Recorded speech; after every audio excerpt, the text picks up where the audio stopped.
तो ग्रामपंचायतचा आपला कायदा वेगळा आहे. त्या कायद्याबद्दल मी तुमच्या दुसऱ्या सेशनमध्ये बोलेल की गरजेपुरता कायदा, कामापुरता कायदा, रोज काम करत असताना ज्या कायद्याचा आम्हाला उपयोगी माहिती असली पाहिजे त्याच्यावर आपण बोलूया. परंतु ग्रामपंचायतच्या कायद्याचं पुस्तक आमचं वेगळं आहे आणि जिल्हा परिषद पंचायत समितीचा कायदा वेगळा आहे. पण यात संस्था 3 एकमेकाला जोडल्या, ग्रामपंचायत, पंचायत समिती, जिल्हा परिषद, ही त्रिस्तरीय रचना आपण आपल्याकडे निर्माण केली. आणि त्या ठिकाणी 1958ला त्या ठिकाणी महात्मा गांधींच्या जयंतीला 2 ऑक्टोबरला पंडित नेहरूंनी नागौर जिल्ह्यामध्ये राजस्थानमध्ये ह्या व्यवस्थेची मुहूर्तमेढ रोवली. आपल्या महाराष्ट्राने ते नंतर स्वीकारलं. यशवंतराव चव्हाण त्यावेळी मुख्यमंत्री होते, त्यांनी वसंतराव नाईकांची समिती तयार केली. जशी केंद्रानं मेहता समिती केली होती, तिचे काय अहवाल होता, आम्ही ठरवलं असं नाही करायचं, आमच्याकडे लोकप्रतिनिधीला अधिकार द्यायचे, 3 संस्था एकमेकाला जोडायच्या. आणि म्हणून आपलं पंचायत राज आणि इतर राज्यातलं पंचायत राज याच्यामध्ये मोठा फरक आहे. प्रत्येक राज्याचा पंचायत राज हा ते राज्याच्या अखत्यारीत आहे, केंद्राच्या अखत्यारीत नाही. त्यामुळे आपल्याकडे जसं 3 संस्था आहेत, ग्रामपंचायत, पंचायत समिती, जिल्हा परिषद, तसं तुम्ही काश्मीरला गेलात तर मग त्या ठिकाणी पंचायत समितीच्या ऐवजी ब्लॉक डेव्हलपमेंट काउन्सिल आहे. जिल्ह्याला गेलं तर डिस्ट्रिक्ट डेव्हलपमेंट काउन्सिल आहे, त्याला डीडीसी आम्ही म्हणतो, तालुक्याला बीडीसी आम्ही म्हणतो. आणि त्या ठिकाणी गावाला हल्क पंचायत आहे. त्या पंचायतचा सरपंच थेट निवडला जातो, पण तिथल्या ग्रामपंचायतला 1 रुपया देखील टॅक्स गोळा करायचा अधिकार नाही. सगळे केंद्र सरकारचेच आपले ते जावई आहेत. केंद्र सरकारच्या पैशावरती जम्मू काश्मीरच्या आणि नॉर्थ ईस्ट मधल्या सगळ्या ग्रामपंचायत चालतात. तिकडे दिवाबत्ती नाही, घरपट्टी नाही, काही नाही. हे काही भानगडच नाही त्यांच्याकडे. मी त्याही लोकांशी बोलत असतो, त्यांच्याकडे जात असतो, ते सगळे केंद्राच्या पैशावर चालतात. आम्हाला स्वतःचं उत्पन्नाचे काय अधिकार दिलेत, आमचं बजेट करायचा अधिकार दिलेत, काय टॅक्स वसूल करायचे अधिकार दिलेत. आपल्या देशामध्ये तुम्ही केरळकडे गेलात, केरळला कदाचित तुम्ही अभ्यास दौऱ्याच्या निमित्तानं गेला असाल, नसाल गेला तर मी विनंती करेल की कधीतरी आपल्या ग्रामपंचायत वित्त आयोगात तरतूद करा, कॉन्ट्रीब्युशन करा, एनजीओची मदत घ्या, कधीतरी केरळला जाऊन या. इतर संस्था बघा, आपल्या राज्यातल्या काही चांगल्या ग्रामपंचायती आपण बघा. शैक्षणिक सहली, त्याच्यानंतर अभ्यास सहली, तुमचा ट्रेनिंग हे आपण केलंच पाहिजे. केरळमध्ये तर ग्रामपंचायती फक्त 900च्या दरम्यान आहे आणि आपली संख्या 28,000च्या दरम्यान आहे. आपली 500ला लोकसंख्या ग्रामपंचायत आहे, 5,000ला पण ग्रामपंचायत आहे. केरळमधल्या ग्रामपंचायती 25,000 लोकसंख्येच्या कमीत कमी. त्यांच्या गावामध्ये त्या ठिकाणी ग्रामपंचायतीला एवढे अधिकार आहे की त्या गावातल्या शिक्षकाचा पगार देखील ग्रामपंचायत देते, तिथल्या ग्रामसेवकाचा पगार ग्रामपंचायत देते. त्यांचं प्राथमिक आरोग्य केंद्र ग्रामपंचायतीच्या ताब्यामध्ये आहे. त्यांच्याकडे बांधकामचा शाखा अभियंता ग्रामपंचायतमध्येच आहे. त्यांचा ऑडिटर, त्याचा अकाउंटचा माणूस ग्रामपंचायतमध्येच आहे. म्हणजे पंचायत समिती इतकी पॉवर तिथल्या ग्रामपंचायतीला आहे. एवढ्या मोठ्या ग्रामपंचायती आहेत आणि त्यामुळे तिथल्या ग्रामपंचायती स्वच्छ समृद्धी निर्माण होत आल्या. आणि म्हणून केरळची स्वच्छता लोक पाहायला जातात, केरळच्या ग्रामपंचायती पाहायला जातात. केरळच्या ग्रामपंचायतच्या सरपंचाचं युनियन एवढं पॉवरफुल आहे की त्यांच्या सरपंचाला राज्यमंत्र्याचा दर्जा आहे, शासनाच्या गाडीत तो हिंडतो, एवढा तिथला सरपंच पॉवरफुल आहे. राज्याच्या बजेटमधला 40% पैसा हा केरळच्या ग्रामपंचायतच्या खात्यावर जातो आणि हे सगळे पगार आणि ते व्यवस्था करतात.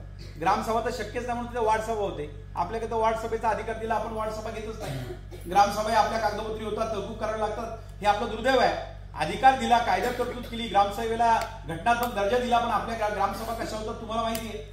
आता या सगळ्या परिस्थितीमध्ये एका बाजूला केरळ असं आहे, दुसऱ्या बाजूला नॉर्थ ईस्ट आणि त्या ठिकाणी जम्मू काश्मीर या त्या ठिकाणी राज्यामधली तशी परिस्थिती आहे. शेजारची जी थोडीशी राज्य आहेत ती बऱ्यापैकी आपल्यासारखी काम करतात, परंतु त्या ठिकाणी त्यांनी त्याच्यामध्ये देखील नाविन्यता आणायचा प्रयत्न केला. तुमच्यापैकी मेघालयला कोण गेले? मेघालयला सहलीच्या निमित्तानं कोण गेली? महिला तुमची. मेघालयमध्ये बघा, म्हणजे तुमचं राज्य आहे, मेघालय म्हणजे महिलांचं राज्य आहे. मेघालयमध्ये त्या ठिकाणी मातृसत्ताक राज्य आहे. मेघालय आपल्या देशातलं एकमेव राज्य आहे. आपल्या परदेशात जायची गरज नाही. आपल्या देशामध्ये मेघालय हे मातृसत्ताक राज्य आहे. म्हणजे लग्न झाल्यानंतर मुलाला मुलीच्या घरी जावं लागते, लक्षात ठेवा. मेघालयमध्ये जाऊन नक्की मेघालय कधीतरी या. तिथं रिझर्वेशन पुरुषांना द्यावं लागतं, महिलांना द्यावं लागत नाही. सगळी प्रॉपर्टी महिलांच्या मालकीची आहे. सगळ्या ठिकाणी मालक महिला आहे. हॉटेल असू दे, घर असू दे, सातबारा असू दे, सगळ्या ठिकाणी महिला आहे. मातृसत्ताकच राज्य आहे.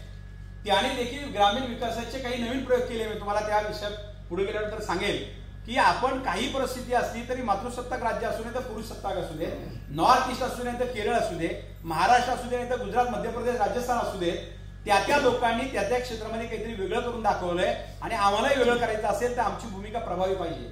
आम्हाला आमची संस्था माहित पाहिजे, प्रशासकीय कौशल्य असलं पाहिजे, प्रशासकीय रचना माहित पाहिजे, थोडासा कायदा आणि बहुतांशी सगळ्या योजना आम्हाला माहित पाहिजे. गावातल्या प्रत्येक कुटुंबाला आम्ही काहीतरी देऊ शकलो पाहिजे. गाव स्वच्छ, समृद्धी आणि आनंदी. आपली ग्रामविकासाची कल्पना काय? स्वच्छ, समृद्धी आणि आनंदी गाव.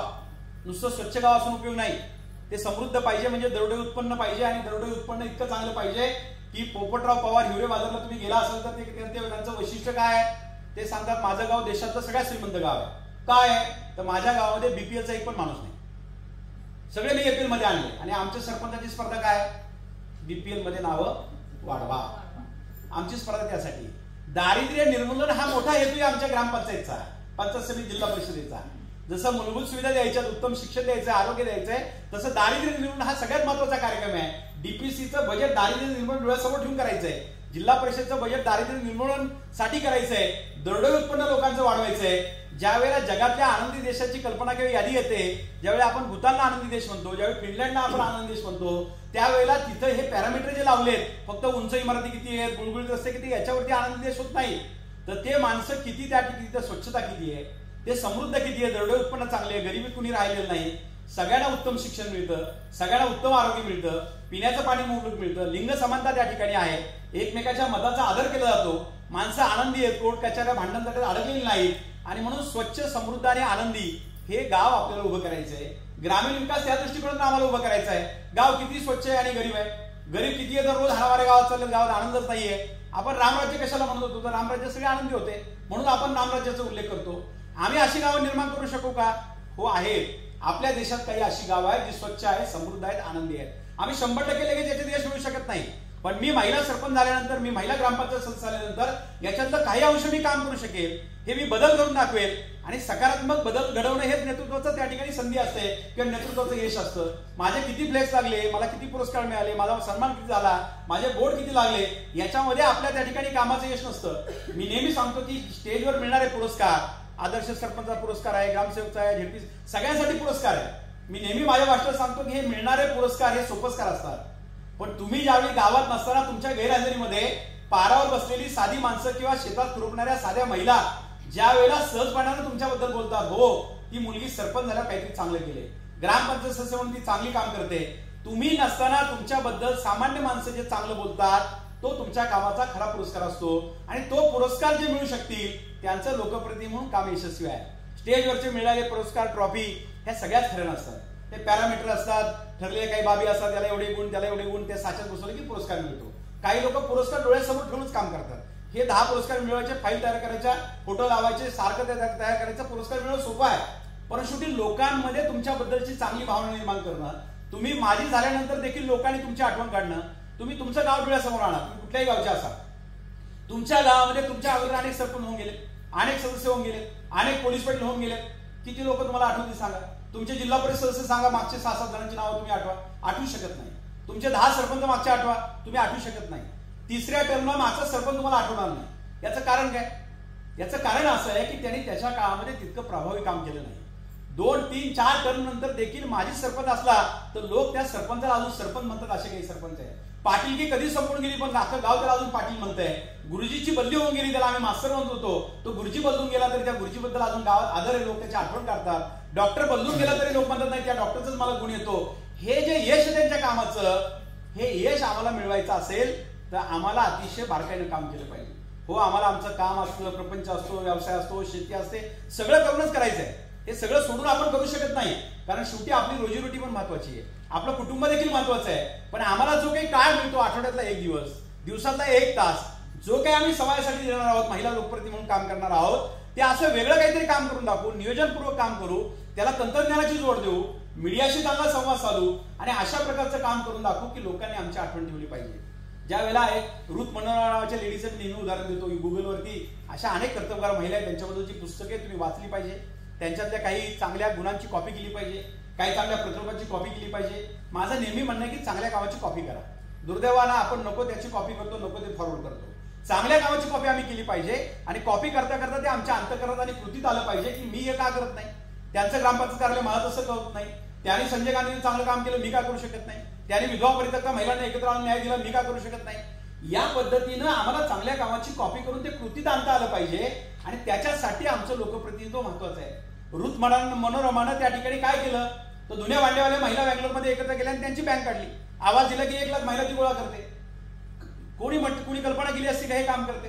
एका महिलेनं त्या ठिकाणी ज्यांची एड्सग्रस्त कुटुंब आहे त्यांच्या लोकांना एकत्र आणून त्यांच्यावर काम केलं. कितीतरी कर्तबगार महिलांची हिस्ट्री तुम्ही काढा की त्याने शून्यातून त्या ठिकाणी विश्व निर्माण केले. सविता डेका नावाची एक मुलगी होती. आसामचं आंदोलन तुम्हाला माहित असेल की ज्या वेळेला बांगलादेशमधून आणि पाकिस्तानमधून लोंढे तिथे यायला आली त्यावेळी आसाममध्ये फार मोठं आंदोलन होतं आणि त्या लोकांनी त्या ठिकाणी विद्यार्थ्यांनी चळवळ केली. विद्यार्थ्यांचं राज्य एक दिवस आसाममध्ये आलं. त्यावेळेला सविता डेका नावाची एक मुलगी होती. तिनं त्या ठिकाणी काय केलं, एका आंदोलक त्या ठिकाणी त्यांचा शहीद झाला, रस्त्यावर त्याचा मृतदेह पडला होता, ती एकटी होती, घाबरली होती, ती पळून घरी गेली असती, मी काय केलं नाही म्हटली असती. तिने काय केलं, ती धारसर तिथं उभी राहिली, तो रक्ताच्या थारोळ्यात पडला होता, त्याने त्याचं रक्त घेतलं आणि भारताचा नकाशा त्याच्या भोवती काढला की हे भारत सुरक्षित ठेवण्यासाठी, देश सुरक्षित ठेवण्यासाठी हा आज मृत्युमुखी पडलेला आहे. आणि शेजारच्या झाडाचे तिने 2 फुलं आणि त्याला वाहिलेलं दर्शन घेतलं. लोक पाहायला लागले, बघता बघता हजारो लोक गोळा झाले आणि लोकांनी तिथं फुलं व्हायला सुरुवात केली. तिच्या आंदोलनाची नोंद सगळ्या मीडियाने घेतली. पुढे ती मुलगी आमदार म्हणून तिने काम केलं. पण शेवटी तुम्हाला संकटात देखील सुचलं पाहिजे की याचं परिवर्तन मी संधीमध्ये का करेन. माझ्या कुटुंबामध्ये सपोर्ट नसेल, माझ्या आर्थिक संपन्न नसेल, माझ्याकडे गाडी घोडा नसेल, माझं ऑफिस नसेल, प्रतिकूल परिस्थिती ही प्रत्येकालाच असते, त्याशिवाय माणूस तयारच होत नाही. प्रतिकूल परिस्थिती डोक्यावर पाय ठेवून तुम्हाला उभं राहता आलं पाहिजे. ज्यांना अनुकूलता असते ते तर सहज करतात, पण ज्यांना सगळं ऐकून मिळालं ते लॉंग लाईफ त्यांचं टिकत नाही. आणि जे शून्यातून उभं करतात, कष्टातून उभं करतात, त्यांचं लॉंग लाईफ टिकतं. आणि म्हणून स्वामी विवेकानंदांनी म्हटलेलं वेळ सगळ्यांना सोयीस्कर असते, जे अवेळ वेळ करून दाखवतात ते खरे योद्धे असतात, ते खरे पराक्रमी असतात. आणि म्हणून तुम्ही कुठल्या कुटुंबातून आलाय, कुठल्या जातीतून आलाय याला काही महत्व नाही. तुम्ही सत्ताधारी पक्षात किंवा विरोधी पक्षात यालाही काही किंमत नाही. मी काहीतरी वेगळं काम करून दाखवेल या ईर्ष्येनं तुम्ही लोकांनी काम केलं पाहिजे. आणि मला वाटतं तो प्रयत्न आपल्या सगळ्यांच्या हातून व्हायला पाहिजे. आता तुम्ही ज्या संस्थेमध्ये काम करत आहात त्या संस्थेचा समन्वय आणि माझ्या गावचा विकास, माझ्या गावचा विकास म्हटल्यानंतर लोकांच्या डोळ्यासमोर याच गोष्टी येतात. 4 चांगल्या इमारती करायच्या, शाळा छान करायची, रस्ते एकदम मुळमुळीत कॉन्क्रीटचे सगळे करून टाकायचे. आता दुर्दैव आपलंय बघा, आपण थोडा विचार करा तुमच्यापैकी मराठवाड्यातलं कुणी असेल ज्या भागामध्ये त्या ठिकाणी पाऊसच पडत नाही, प्रचंड कमी पाऊस पडतो, अशा भागामध्ये सुद्धा आम्ही लोक कॉन्क्रीट करण्यासाठी ठेकेदार पुढे येतात. म्हणून सगळ्या गावांनी जे कॉन्क्रीटचे रस्ते सुरू केले, गावात पडलेला पाण्याचा थेंबही गावात जिरत नाही, सगळं पाणी निघून जात आहे. आणि उन्हाळ्यात ते लोक टँकर मागताय. जिथं कोकण आहे, जिथं प्रचंड पाऊस आहे तिथं कॉन्क्रीटचे रस्ते ठीक आहेत, जिथं पाऊसच पडत नाही तिथं कॉन्क्रीटचे रस्ते करतायत. का आता बाकीचे करते म्हणून आम्ही पण करतोय. आम्ही कधी पर्यावरणाची जोड त्याला दिली का की पाणी जिरलंच नाही गावात तर आमच्या बोरवेला पाणी कसं येईल, आमच्या विहिरीला पाणी कसं येईल. शेवटी पर्यावरणपूरक काम करण्याच्या दृष्टिकोनातला प्रयत्न आम्हाला करावा लागेल. आणि या नुसत्या उंच उंच इमारती गुळगुळीत रस्ते म्हणजे आमच्या गावचा विकास नाहीच आहे. या सगळ्या संस्था जर चांगल्या करायच्या, डेव्हलपमेंट तर करायचीच आहे, विकासाची कामं तर करायचीच आहे, पण गावातले सगळे जे संवर्ग आहे, वेगवेगळ्या जाती धर्माचे लोक आहेत, स्त्रिया आहेत, पुरुष आहेत, विद्यार्थी आहेत, शेतमजूर आहेत, कलावंत आहेत, दिव्यांग आहेत, अनेक संवर्ग आहेत. या सगळ्या संवर्गाला मी त्या ठिकाणी काय मदत करू शकेल, त्यांच्या आयुष्यामध्ये मी सकारात्मक बदल काय करू शकेल. नाहीतर आम्ही किती वर्ष काम करतोय आणि गरीब माणूस झोपीत तसाच आहे, त्याच्याकडे अजून लाईट पण नाही पोहोचली, त्याच्या मुलांना शिक्षण पण नाही, जातीचा दाखला पण नाही मिळाला, त्याला संजय गांधीचा अनुदान पण मिळत नाही, त्याच्या आयुष्यात काहीच बदल नाही. आणि आम्ही गाव सगळं गुळगुळीत असं करून टाकले. काय त्या विकासाला अर्थ आहे. त्याच्या आयुष्यात जर चांगला बदलच काही होऊ शकत नसेल तर आमच्या या ग्रामीण विकासाच्या प्रक्रियेला काही अर्थ नाही. आणि म्हणून एक तर ग्रामीण विकासाची आमची कल्पना आहे ती एकदम क्लिअर असली पाहिजे की मला भौतिक सुविधांच्या बरोबर लोकांच्या जीवनात चांगले दिवस आणायचे आणि त्याच्यासाठी मला काम करायचं. हे काम करत असताना तुम्हाला संस्थांमध्ये गेल्याशिवाय पर्याय नाही. आपल्या ज्या संस्था आहेत, 5 संस्था गावामध्ये काम करतात आणि मी नेहमी सांगतो की ज्याला गावात उत्तम काम करायचंय तो जिल्हा परिषदचा सदस्य असू द्या, नाहीतर मग तो पंचायत समितीचा सदस्य असू द्या किंवा सभापती असू द्या, कुणी असू द्या, आमदार असू द्या, गाव हेच विकासाचं केंद्रबिंदू आहे. आलेला सगळा जिल्हा परिषदचा पैसा, पंचायत समितीचा पैसा, ग्रामपंचायत पैसा यादी काढून बघा. आस्थापनेवरचा पगारावरचा खर्च सोडला तर सगळा खर्च गावात. झेडपीची शाळा आली तरी गावात, रस्ता आला तरी गावात, पाणी आलं तरी गावात, ड्रेनेज आलं तरी गावात, गावासाठीच काम करायचे.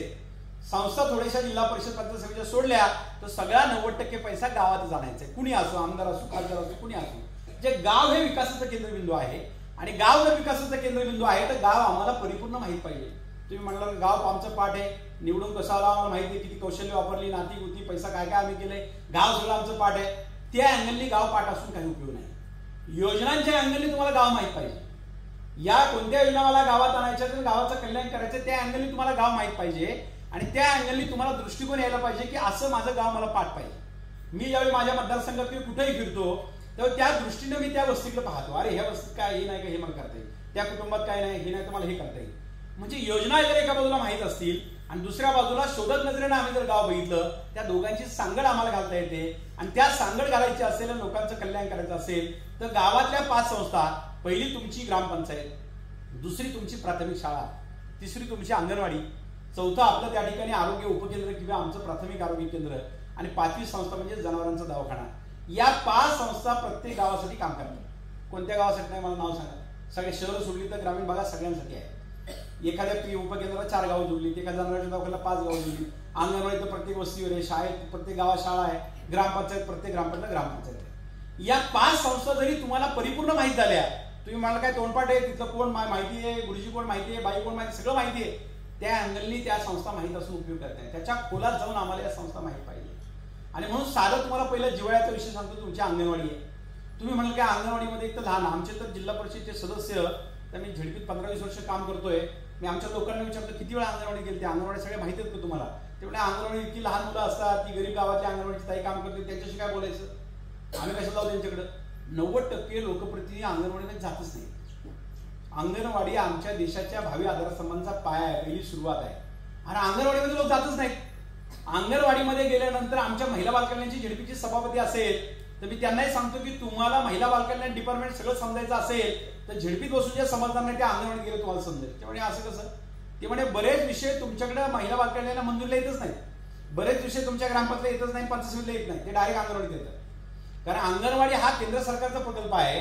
त्याला जशी जिल्हा परिषदेचं काम योजना येतात, ग्रामपंचायत येतात, तशा राज्याच्या पण अनेक योजना येतात महिला बालकल्याण आयुक्ताकडनं. त्या तुम्हाला कळतच नाही. ते फक्त अंगणवाडीच्या ताईला आणि तिची सुपरवायझरला सीडीपीला माहिती असतात. म्हणून अंगणवाडीमध्ये तुमचा संपर्क उत्तम पाहिजे. एक तर तुम्ही महिला लोकप्रतिनिधी आहात, अंगणवाडीची ताई तुमची उत्तम मैत्रीण असली पाहिजे. ती कमी पगारात काम करते, गरीबाची मुलगी आहे म्हणून तिच्याकडे दुर्लक्ष करू नका. कारण महिला मंडळाचं काम, बचत गटाचं काम, कुपोषण निर्मूलनाचं काम, ह्या सगळ्या अभियानांमध्ये अतिशय बारकाईने काम करणारी आमची ताई असते. आणि म्हणून तिची तुमची उत्तम मैत्रीण पाहिजे. मग अंगणवाडीमध्ये काय चालतं, कुपोषण निर्मूलनाला किती पैसा येतो. अनेक गावच्या सरपंचांना मी विचारलं, अंगणवाडीवर एक कमिटी आहे आणि तिथं अध्यक्ष आहे, कोण आहे तुम्हाला माहिती आहे? बरेच सरपंच म्हणले आम्हाला माहिती नाही. सरपंच तिथल्या शालेय पोषण आहार स्वच्छता समितीचा अध्यक्ष अंगणवाडीच्या, सरपंचालाच माहित नाही. तेव्हा कोणतरी सही घ्यायला एकदा आली होती अंगणवाडीची ताई माझ्याकडे, मी केली सही. अरे पण तुम्ही तिथं अध्यक्ष आहात, तुम्ही त्याची बैठक घेतली का? सुपरवायझरला बोलवलं का? काही पालकांना बोलवलं का? त्या अकाउंटला 10,000 येतील नाही तर 5,000 रुपये येतील, ते पैशाला काही महत्व नाही माझ्या दृष्टीने, पण तो आलेला पैसा नीट वापरलाय का? अगदी त्या अंगणवाडीकडे त्या आता बाईच्या तिथं धान्यपोटी आहे का, गॅस आहे का, तो पोषण आहार नीट मिळतो का, तो क्वालिटीचा येतो का, त्या मुलांची वजन काय आहेत, कुपोषण मध्ये काय कोण बसतात, सॅम मॅम मध्ये कोण येतात. अंगणवाडी एक विषय तुम्ही आणला तर त्याचे 15, 20, 25 विषय पुढे आहेत. राज्याचं महिला बालकल्याण आयुक्त तिथं ताटल्या पाठवतोय, वाट्या पाठवतोय, साबण पाठवतोय, लिक्विड पाठवतोय. त्या लिक्विडचा जेवढा घाणेरडा वास येतो की त्या अंगणवाडीत काही वापरू शकत नाही.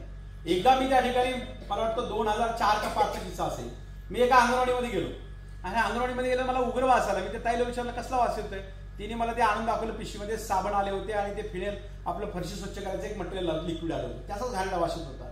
त्याची किंमत आपल्या बाजारातल्या चांगल्या क्वालिटीपेक्षा जास्त होती. मग तिथं मला एक तिने फ्लेक्स दाखवला की हा फ्लेक्स आलाय, मुलींना वाचवून फ्लेक्स आलाय. मी ते फ्लेक्स कुणी दिला तर ते तिकडनं झालाय. मग मी काही थांबलो नाही, मी आमच्या सुपरवायझर विचारते, आणि भाऊ आमचा काय संबंध असतो, आलेला आम्ही खाली पाठवतो, साहेब वर पाठवतो, आमचा काहीच रोल नाही. सीडीपीओला भेटलो, सीडीपीओने मला दाखवलं 100 रुपये स्क्वेअर फीटने आलेला फ्लेक्स, जो बाजारात मिळतो त्यावेळेला 20-22 रुपयाला मिळत होता, आता 10 रुपयाला मिळतो. ते लिक्विड आलेलं ते अशा ठिकाणच्या कंपनीचं अशा ठिकाणचं होतं की ते मी तुम्हाला सांगू शकत नाही. टीव्हीवर त्याची न्यूज आली, मला अनेक ठिकाणून प्रेशर आला की हे तुम्ही विषय काढू नका. मी म्हटलं की त्या अंगणवाडीच्या ताईला साबण घ्यायचा पण अधिकार नाही. साबण म्हणून तुम्ही राज्यातून पाठवणार, तो घाणेरड्या स्वरूपाचा पाठवणार, ती बाई बिचारी काही तक्रार करणार नाही, सही करणार. 2 साबण दिले तर 2 देणार, 10 वर सही घेणार, ती बिचारी सही करणार. कारण ती सुपरवायझरला काही बोलतच नाही, सुपरवायझर तिची तक्रार वर करेल, मग सुपरवायझरला ती क्रॉस करत नाही, सुपरवायझर सीडीपीओला क्रॉस करत नाही, आणि गावातल्या लोकांचा तिचा सपोर्ट नाही. त्यामुळे तिथं सह्या करणार, पोषण आहार चुकीचा आला तरी सही करणार, आणि सही झाली की तिकडे पेमेंट कॉन्ट्रॅक्टरला मिळून जाणार. हे सगळं जे दुष्टचक्र आहे ते थांबवायची ताकद फक्त तुमच्यात आहे. पण अंगणवाडीची ताई तुमची उत्तम मैत्रीण पाहिजे.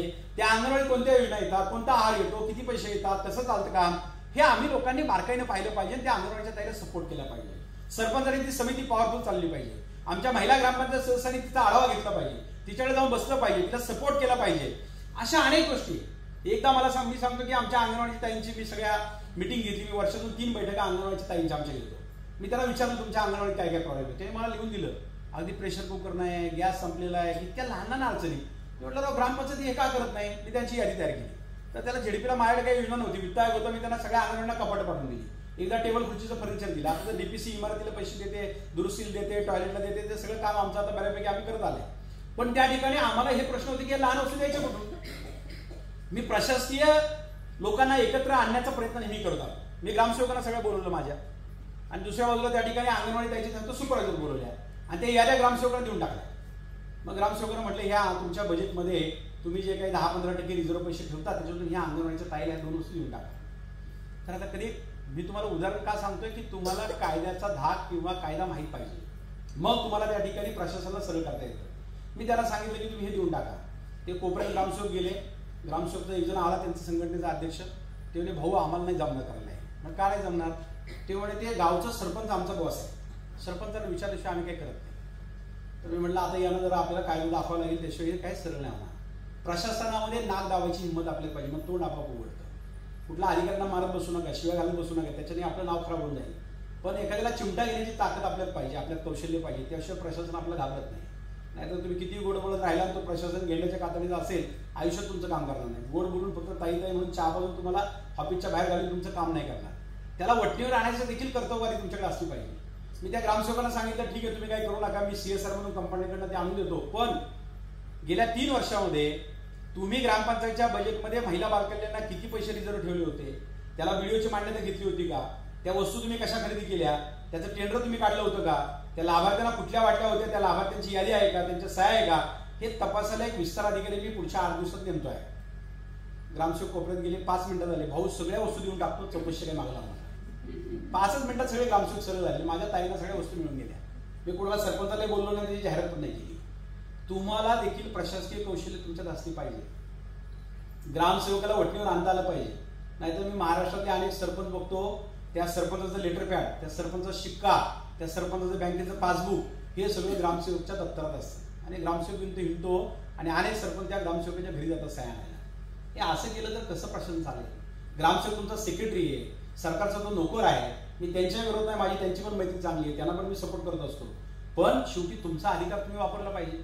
मी आमच्या सरपंचांना म्हणतो अरे तुमचं लेटर पॅड तुमचंच असतं, ते तुम्हीच वापरायचं असतं. आणि आमदाराला, खासदाराला, ZP सदस्याला, आणायला कोणाला मागणी पत्र द्यायचं असेल तर ग्रामसेवकची सही लागत नाही, मागणी पत्राला तुमचीच सही लागते. फक्त नक्कल लागत असेल, उतारा लागत असेल, अधिकृत काही रेकॉर्ड लागत असेल तरच ग्रामसेवकची सही लागते. मागणी पत्राला नाही लागत, निवेदन द्यायला लागत नाही, बातमीला लागत नाही. तुमचं लेटर पॅड तुम्हीच वापरा, तुमच्याच घरी पाहिजे, तुमचा शिक्का तुमच्याकडेच पाहिजे.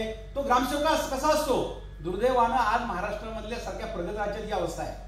आमचं काम आम्ही केलं पाहिजे, आमचं पत्र आम्ही लिहिलं पाहिजे, रेकॉर्ड आम्ही ठेवलं पाहिजे, पोच आम्ही ठेवली पाहिजे, आलेली पत्र सरपंचांनी घरी नेली पाहिजे, खाई केली पाहिजे.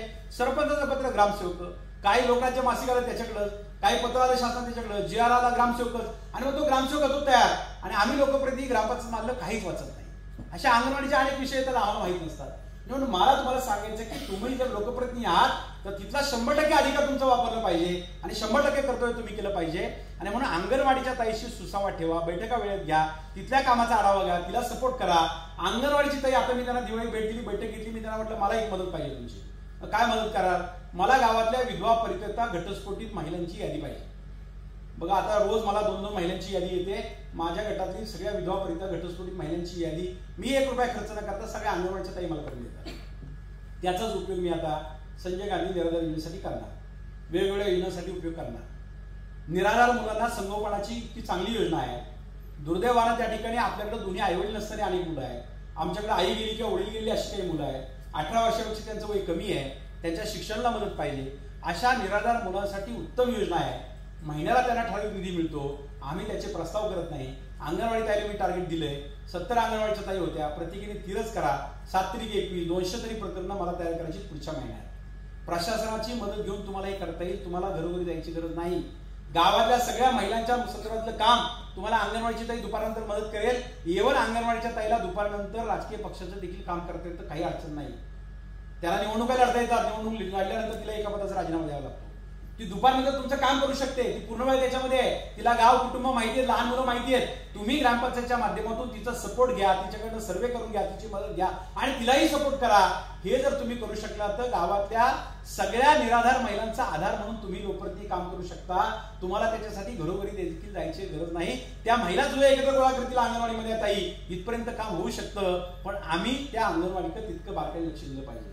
आमची प्राथमिक शाळा, ज्या शाळेत आम्ही शिकलो, ज्या शाळेतून आम्ही पुढे गेलो, त्या शाळेची अवस्था आपली काय आज? शाळेला पालकांची सभा आहे, पालकांचा अध्यक्ष आहे. पूर्वी सरपंच आमचे अध्यक्ष होते. सरपंचाला शासनाने कमी केलं, म्हणजे पालकांच्या ताब्यात द्या. आता पालकांच्या ताब्यात दिली तर आता सरपंच म्हणतात आमचा काही रोलच नाही तिथं. अरे बाबा, गावची प्राथमिक शाळा आहे, त्या प्राथमिक शाळेच्या मुख्याध्यापकाला चर्चेला तुम्ही बोलवलं पाहिजे. त्याला तुम्ही त्या ठिकाणी वेळ काढून तुमच्या बैठकीला बोलवलं पाहिजे. तुम्ही त्याच्याशी चर्चा केली पाहिजे. त्यांची शाळा शनिवारी संपल्यानंतर दुपारनंतर त्यांच्यावर शिक्षकावर तुम्ही बसलं पाहिजे. पालकांना देखील त्यांची देखील सभा होती की नाही पाहिलं पाहिजे, शेरेबग तुम्ही त्यांचं पाहिलं पाहिजे, त्यांच्याकडे देखील देखभाल दुरुस्तीला पैसा येतो ते पाहिलं पाहिजे.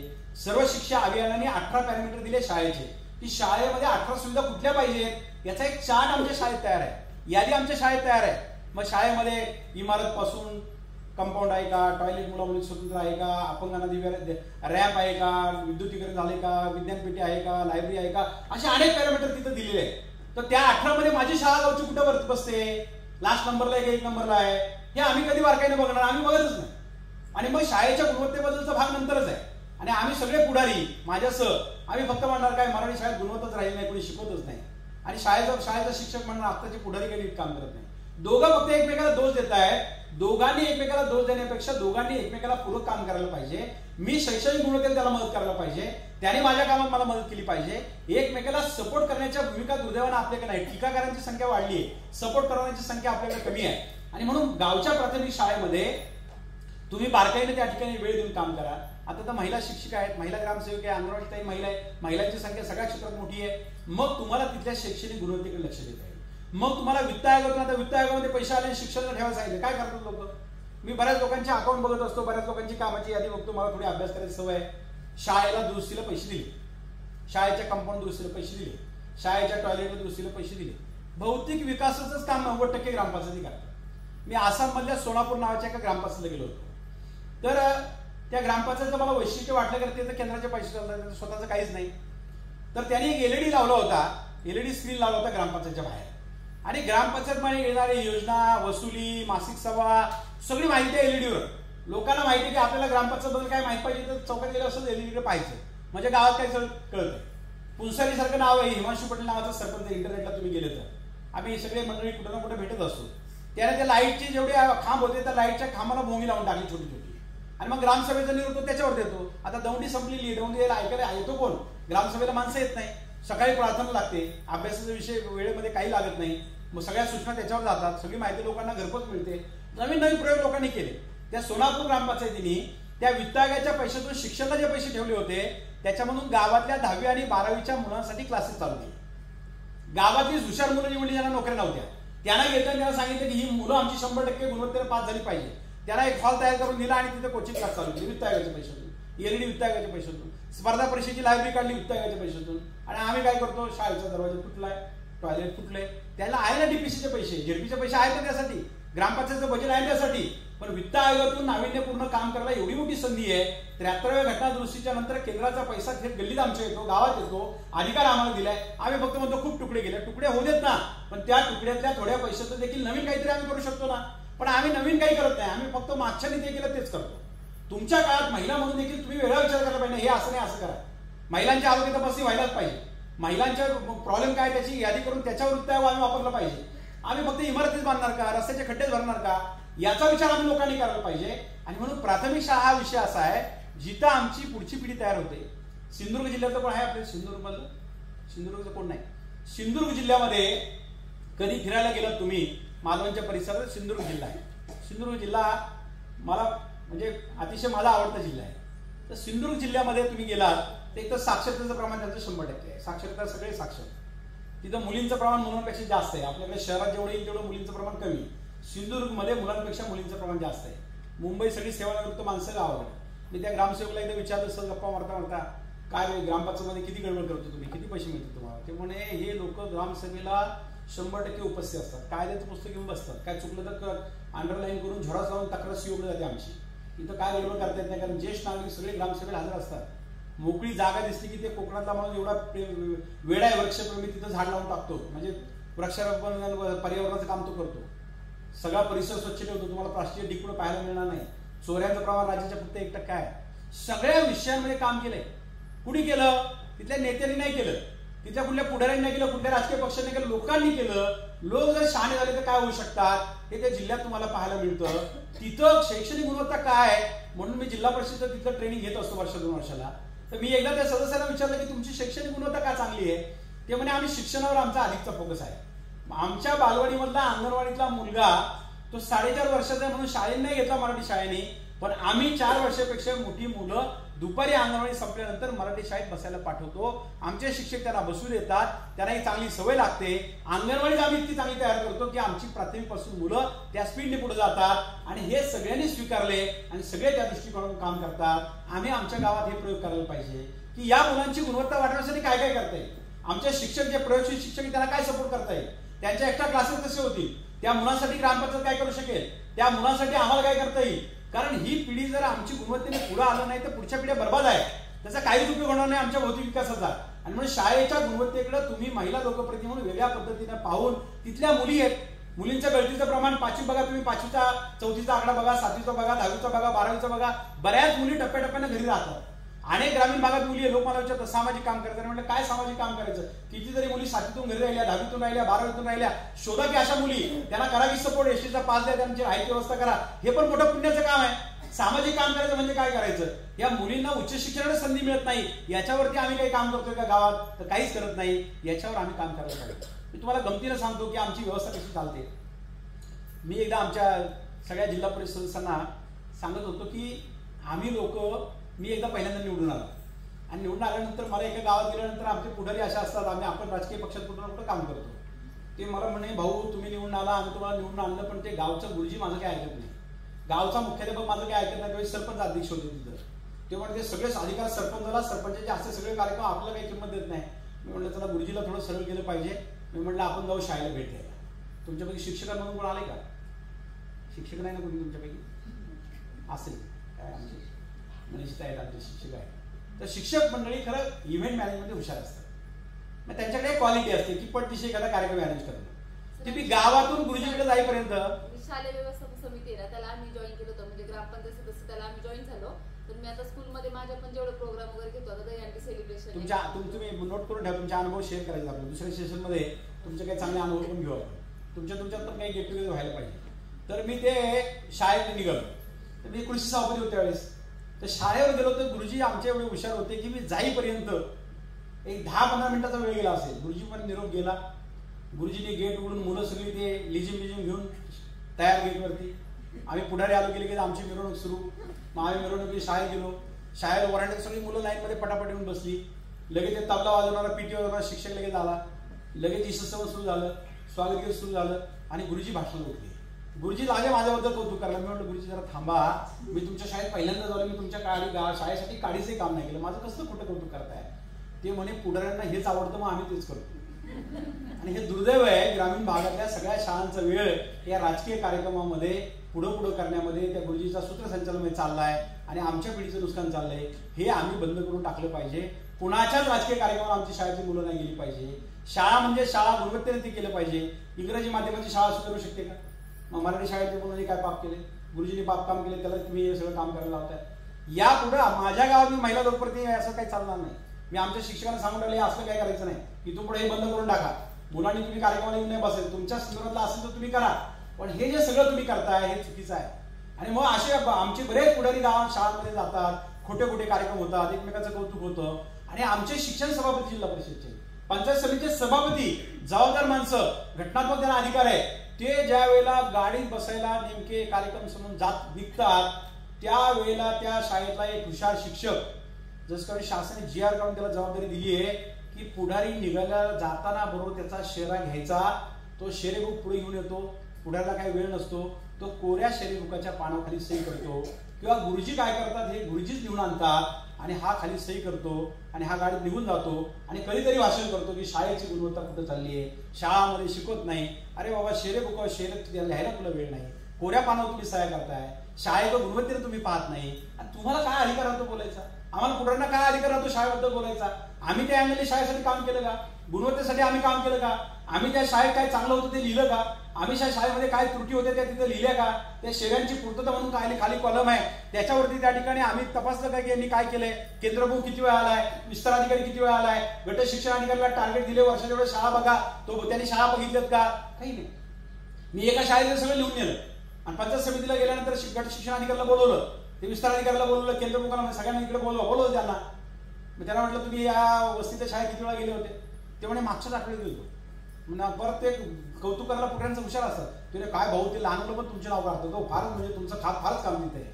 मी म्हटलं खोटं कौतुक करायचं बंद करा, गेले 6 महिने तुम्ही कुणी त्या शाळेत गेला नाही, 6 महिने तुम्ही व्हिजिट केलेली नाही, आणि तुमचं शेरेबुकाची पानं मी लिहून आणले की कुणी किती व्हिजिट केली म्हणून. आतापर्यंत कुठला शिक्षणाधिकारी विस्तार अधिकारी माझ्याशी कधी 20 वर्षात खोटं बोलला नाही. तुम्ही पुढारी परफेक्ट पाहिजे, मग प्रशासन सरळ होते. आम्हीच मोगम काम करतो, त्यामुळे मग अधिकारी आमच्या पुढच्या असतात. त्यामुळे तुम्ही असं महिला लोकप्रतिनिधींनी प्रत्येक क्षेत्रात, तुम्हाला मी एक उदाहरण सांगितलं, तुमच्या प्रत्येकाला स्वतःची एक नोटबुक पाहिजे आणि तुम्ही चांगल्या चांगल्या गोष्टी लिहिल्या पाहिजेत, चांगली माहिती लिहिली पाहिजे, तुमच्या हातात काय डायरी असली पाहिजे. आता हल्ली तर आमच्या पुढाऱ्यांकडे 2-2 मोबाईल आहे, पण त्या मोबाईलच्या नोटपॅडचा उपयोग करत नाही, नोंदी लिहित नाही, माहिती काही नसते, नुसतं सगळा शोचा कारभार चाललाय. आणि म्हणून प्रशासनावरती कुणाचा वरचा गाज राहिला नाही, आणि म्हणून प्रशासन आमच्या वरचढ झालेलं आहे. तुम्ही बारकाईने काम करायला सुरुवात करा, तुम्हाला सगळं तालुक्याचं पर्यंत प्रशासन, एक ग्रामपंचायत सदस्य जरी तुम्ही असला तरी प्रशासन लाईन मध्ये काम करेल. प्रशासन कधी तुमच्याशी खोटं बोलणार नाही. आणि म्हणून त्या ठिकाणी तुम्हाला बारकावे कळले पाहिजे की केंद्र प्रमुखाच्या किती व्हिजिट पाहिजे, केंद्र प्रमुखांनी देखील एखाद्या वर्गावरती वर्ग घेतला पाहिजे, मुलांना शिकवलं पाहिजे, हे अभिप्रेत आहे शासनाला. एक उपशिक्षण अधिकारी नेमलाय, त्यांनी फक्त गुणवत्तेचाच का दौरा करायचा आहे आणि क्वालिटी पुढे शाळांची पाहिजे तो ते काम करतच नाही. गट शिक्षण अधिकारी शाळेत जातच नाही. हे प्रत्येकाला जॉब चार्ट आहे प्रत्येकाचा, त्याला विचारलं पाहिजे तुझा जॉब चार्ट काय मला सांग, ग्रामसेवक तुझा जॉब चार्ट काय मला सांग, विस्तार अधिकाऱ्याचा जॉब चार्ट काय तुम्हाला माहित पाहिजे, मग प्रशासन तुम्हाला सरळ होईल. तुम्ही कधी कागदोपत्री जायला तयार नाही, वाचायला तयार नाही, जीआर समजून घ्यायला आपण तयार नाही, शेरेबुकावरती शेरे आम्ही लिहित नाही, तालुक्याला संपर्क ठेवत नाही, आमचा पत्रव्यवहार प्रभावी नाही, रेकॉर्ड नोंदी आमच्याकडे नाही, याचा सगळ्याचा त्यामुळं दुष्परिणाम आमच्या ग्रामीण विकासावर होत चाललेले आहेत. आणि म्हणून शाळेकडे या तुम्ही बघा, आमचा त्या ठिकाणी आता दवाखाना आहे, उपकेंद्र तुमच्या गावात आहे, पीएससी एक 10-12 गावांचं म्हणून प्राथमिक आरोग्य केंद्र आहे. आता या उपकेंद्राच्या समितीचा कोण अध्यक्ष आहे तुमच्या माहिती आहे, तुम्ही असं कोणतरी अध्यक्ष, जिल्हा परिषदचा सदस्य हा पीएससीच्या रुग्ण कल्याण समितीचा अध्यक्ष आहे, आणि उपकेंद्राच्या समितीचा अध्यक्ष त्या गावचा सरपंच आहे. म्हणजे त्या गावात असेल तर दुसऱ्या गावात असतं तिथला सरपंच अध्यक्ष आहे. तुम्हाला आश्चर्य वाटेल, राष्ट्रीय ग्रामीण आरोग्य अभियानानं एकेकाळी या समितीला 25,000, 50,000, 1-1 लाख रुपये पाठवले. हे पैसे तुमच्याकडं देखभाल दुरुस्ती तुम्ही करा, गोळ्या औषध लागली तर आणा, तिथे काय करायचं करा, सरपंचाला अधिकार दिले. ग्रामपंचायतच्या काही बजेटपेक्षा पीएससी उपकेंद्राला जास्त पैसे आले. पीएससीला आमच्याकडे 2.25 लाख रुपये येतात, पण सरपंचाला माहितच नाही मी तिथला अध्यक्ष आहे, आणि सरपंच तिथल्या गोळ्या कुठली, औषधं कुठली, काय स्कीम आल्या, काय काही बघायला तयार नाही. तो फक्त सही करतो, काहीतरी एमपीडब्ल्यू किंवा ती आरोग्य सेविका सहीला येते, तो सही करतो आणि 25,000 रुपये खर्च करून टाकतो. जर आरोग्याच्या या सेंटरच्या माध्यमातून लोकांच्या आरोग्याविषयी काम करायला किती मोठी संधी आहे, प्रचंड मोठं काम करता येते एका उपकेंद्रातून, तुम्ही कल्पना करू शकणार नाही. इतक्या प्रकारची गोळ्या औषधं असतात, ती कधी येतात, कसा पुरवठा होतो. एकदा आपल्याला तर आपलं समजा ग्रामीण भागातल्या आपण मराठी शाळेत शिकलो, आता काही लोकांचं इंग्लिश चांगलं असेल तर आमचं समजा इंग्लिश कच्चं आहे, कधीतरी बसा ना त्या फार्मासिस्ट बरोबर, एमपीडब्ल्यू बरोबर, किती योजना आरोग्याच्या, कोणत्या गोळ्या येतात, कोणती औषध येतात, त्याचं स्पेलिंग काय, उच्चार काय, ते कशाला उपयोगाला येतं, अभ्यास करून बघा. धक्कादायक माहिती तुम्हाला उपकेंद्रात पाहायला मिळेल. अशा गोळ्या औषध येतात, ती कुठं जातात, कालबाह्य काय येतात, तो पैसा चुकीचा कसा खर्च केला तो. गरोदर मातांचा तपासणीचा एक वार असतो तुमच्याकडे जिल्ह्यात, माहिती तुम्हाला कधी असतो, तारीख आहे महिन्याची माहिती तुमची, काय किती तारीख आहे तुमच्याकडे, दर महिन्याला नाही तारीख असते एक महिन्याची. आता आमच्याकडे 9 तारीख आहे, पुणे जिल्ह्याची 9 तारीख आहे. 9 तारखेला त्या पीएससीनी, त्या उपकेंद्राने कार्यक्षेत्रातल्या ज्यांची नोंद गरोदर मातांची करतो त्यांना त्या उपकेंद्रामध्ये आणायचं. उपकेंद्रात शक्य नसेल तर पीएससीला डॉक्टर येतात, आपले डॉक्टर्स येतात, तिथं अँब्युलन्स लावून महिलेला घेऊन जायचं, तिथं त्याला चांगला जेवण द्यायचं, पौष्टिक आहाराचं एक किट तिला द्यायचं. हे सगळं आमच्याकडे आहे, आमच्या उपकेंद्रात योजना आहे, पीएससीत आहे. तुम्ही किती लोकप्रतिनिधी 9 तारखेला किंवा तुमच्याकडे 10 असेल किंवा 11 तारीख असेल, प्रत्येक जिल्ह्यात एक तारीख ठरवली, आपण किती लोक जातो, कसं लोकांना न्याय देणार आपण. होत नाहीये, अंमलबजावणी होत नाहीये. प्रधानमंत्री मातृवंदना योजनेमध्ये 500 रुपये त्या महिलेला देतोय, ती महिला म्हणते मला मिळालंच नाही. आशा वर्कर म्हणते तिला आधार कार्ड नव्हतं म्हणून देऊ शकले नाही. जननी सुरक्षा योजनेचा लाभ लोकांना नीट मिळत नाही. महात्मा फुले जन आरोग्य योजनेची अंमलबजावणी होत नाही. पाहिजे त्या गोळ्या आणि औषध तिथं नाहीये. रुग्ण कल्याण समिती काम करत नाहीये. कितीतरी विषय आरोग्याचे त्या ठिकाणी उपकेंद्रामधून पीएससी आम्हाला करता येतात. आम्हाला दिव्यांगांचं सर्वेक्षण आमच्या त्या ठिकाणी मतदारसंघातल्या सगळ्या किंवा गावातल्या अपंगांचं दिव्यांगांचं सर्वेक्षण आमचं आरोग्य खातं करू शकतं. 5% रिझर्वेशन आमच्या दिव्यांग लोकांसाठी आहे. असं अनेक प्रकारचं काम या आरोग्य खात्यातून तुम्हाला करता येतं. तुम्ही खोलात जाऊन बघा. मलाही सुरुवातीला 1-2 वर्ष काही कळलं नाही आरोग्याचं. मी एक दिवस माझा एक चांगला मित्र मिळाला फार्मसी, त्याला म्हटलं आज 4 तास कुठे जायचं नाही माझ्यासाठीच. त्याच्या भांडागृहात जाऊन बसतो, एक गोळ्या एक औषध घेतलं, योजना समजून घेतल्या, पासबुक बघितली, हिशोब बघितला आणि म्हटलं आता आरोग्यात आपण काम करायचं. नंतरच्या काळामध्ये मी आरोग्यामध्ये 4 तास शिकल्यानंतर एवढं काम केलं की मी जनरल बॉडीमध्ये एक विषय आणला आणि मी त्याला सांगितलं की औषध खरेदी कशी चुकीची घडते. मी एकदा आमचं जिल्हा परिषद पुणे जिल्हा परिषदचं गोडावणे कोरेगाव पार्कला, आणि आम्हाला तुम्हाला लोकप्रतिनिधीला आपल्या सगळ्या लोकप्रतिनिधीला एक अधिकार आहे की तुम्ही ग्रामपंचायतीमधलं कोणतंही दप्तर तिथं सांगून पाहू शकता, कोणत्याही कामाला सांगून व्हिजिट करू शकता, कोणतंही तिथलं गोडाऊन किंवा संस्थेला तुम्ही भेट देऊ शकता. पूर्वकल्पना देण्याची गरज असते. मी डेप्युटी शिव जनरलला सांगितलं मला आज आमचं आपल्या आरोग्याचं गोडाऊन बघायला जायचं. त्यांनी लगेच मला मी पत्र दिलं, पोच घेतली. त्यांनी लगेच एक माणूस माझ्याबरोबर दिला, गाडी बसवला, म्हटलं चल. गेलो तिथं गेल्यानंतर मग लोकप्रतिनिधी कोणी गोडाऊनला जातच नाहीत. इतक्या वर्षानंतर कोणतरी झेडपी सदस्य आलाय, तर मला ओळखत होते लोक. मग ते आल्यानंतर त्यांनी मला गोडाऊन दाखवलं, कपाटं लावली, कामं केले, छान सगळं होतं. मग ते तेवढ्या त्यांनी सत्कार माझा अरेंज केला, सगळं झालं. मी म्हटलं नाही, हे मी पाहिलंय तुमचं सगळं, मला हा सगळंच गोडाऊन बारकाईने पाहायचंय. तर मला एक माहिती त्यातली मिळाली होती. तिथं भंगारमधल्या काही गाड्या पडलेल्या होत्या, जुन्या निलावाच्या पडलेल्या. मी गेलो त्या एका गाडीकडे, तर या गाडीचं तर लॉक हे जरा मला खोलायचं आहे. ते म्हणतात खूप जुनं आहे भाऊ, ते आता धूळकात पडले, ते नाही उघडू शकत. ते म्हटले बघा ते आता फ्रेश लॉक आहे, ते उघडलेलं आहे कोणीतरी, मला ते उघडा तुम्ही, नाहीतर मग मला मीडियाला बोलावं लागेल आणि मग हे सगळं तुमचा पंचनामा मीडियामध्ये जाईल. तर ते मला खोलून पाहिजे. ते चावी घेऊन आले. चावी ते खोलल्यानंतर एवढा औषधांचा साठा कंटिन्यू भरलेली औषध त्याच्यामध्ये होती. मी ती बाहेर काढायला लावली. काढा. मग त्याचं ते सॅम्पल घेतले त्याचे, मग त्याचं बिल पाहिलं. एक्सपायर डेट म्हणजे मुदत संपलेली औषधं खरेदी केलेली होती. बिल कॉन्ट्रॅक्टरला 2.5 कोटी रुपये दिलेलं होतं. कुठलंही औषध वापरलं गेलेलं नव्हतं, तसं कंटेनरमध्ये पडलेलं होतं. ते नष्ट करायच्या अगोदर त्या ठिकाणी मला ती बातमी कळाली. टाइम्स ऑफ इंडियाने क्वार्टर पेज त्याच्यावरती माझा लेख लिहिलाय फोटो सकट. ते सगळं उपरून मी प्रकरण काढलं. त्या कंपनीकडनं पैसे वसूल करायला लावले, औषधं परत त्यांनी न्यायला लावली. मला एकानं बहादरने सांगितलं की भाऊ हे काय मारता तुम्ही, ह्या जमिनीत गोडा, ह्या जमिनीमध्ये सुद्धा जेसीबीने गोळ्या औषधं काढली म्हणे. हे दुर्दैव आमच्या आरोग्य खात्यात. आम्ही लोकांची कुणी लक्ष देत नाही. हे सगळं राम भरोसे आम्ही सोडून दिलेलं आहे. आणि मग आमच्या लोकांना कसा न्याय मिळेल, आमचा माणूस खाजगीमध्ये का जाणार नाही, का तो पैसे खर्च करणार नाही. पाश्चिमात्य जे देश प्रगतीवर आहे तिथं आरोग्याने शिक्षण फ्री आहे, लोकांचं लाईफ एकदम सुंदर आहे. आम्ही आरोग्य शिक्षण आम्ही फ्री देऊ शकलो नसलो तरी आरोग्य खात्यावर कोट्यवधी रुपये खर्च होतो. तो चांगला होतो की नाही, गोळ्या औषध नीट येतात की नाही, कोणत्या गोळ्या कमी आहे. मी आमच्या डॉक्टरांना सांगितले. परवाच आमच्या करंजीवर PSCचा मॅडम तुम्हाला फोन आला 8 तारखेला, भाऊ उद्या गरोदर मातांची तपासणी आहे, रक्तवाढीच्या गोळ्या संपल्या. म्हणून अशा काही संपल्या. DHOला फोन केला, म्हणून भरपूर गोळ्या शिल्लक आहे, PSCला का नाही गेल्या, दुसऱ्या PSCला ट्रान्सफर करा, मला आत्ताच्या आता गोळ्या पाहिजे. आम्हाला किती औषधं येतात, किती गोळ्या येतात, किती योजना येतात, कशासाठी येतात, हे तुम्ही तुमच्या उपकेंद्रात जाऊन माहिती घ्या.